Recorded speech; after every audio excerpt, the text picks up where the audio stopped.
Баршаңызға сәлем, каналыма қош келдіңіз.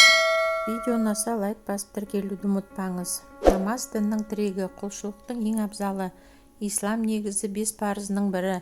Намаз өзін мұсылман санайтын кісіні жаратушысына мойынсұндырып, қанағат пен өзге де қайырлы қадамдарға бастайтын ғибраты мол ғибадат. Сондай-ақ ол жат әдеттер мен арсыздықты тыятын, азғындықтан сақтайтын құлшылық һәм рухани азық.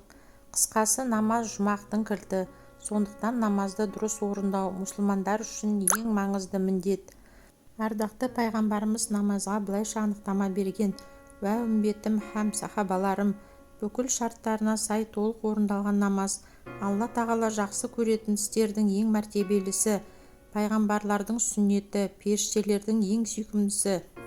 Намаз тәкбірмен басталып, сәлеммен аяқталатын, ерекше әрекеттер мен сөздерден тұратын ғажайып ғибадат.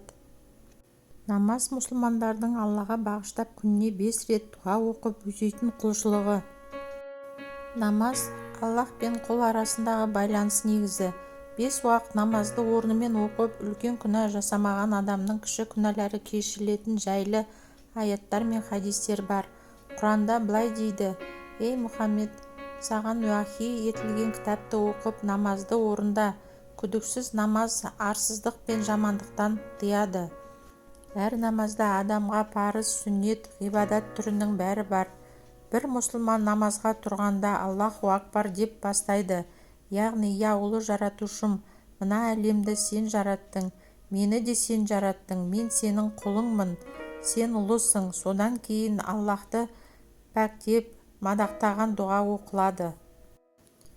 Яғни: «Ей ұлы ием, сенің ешқандай ортағың да серігің де жоқ. Сен нұқсандық атаулынан мүлдем адасың, пәксің». Осылайша мұсылман әрі қарай қырағатқа бастарда барлық қуылған шайтаннан және олардың жамандық пен кесапаттық іс-әрекеттерінен Аллах тағалаға сыйынады. Намазда зекет те бар.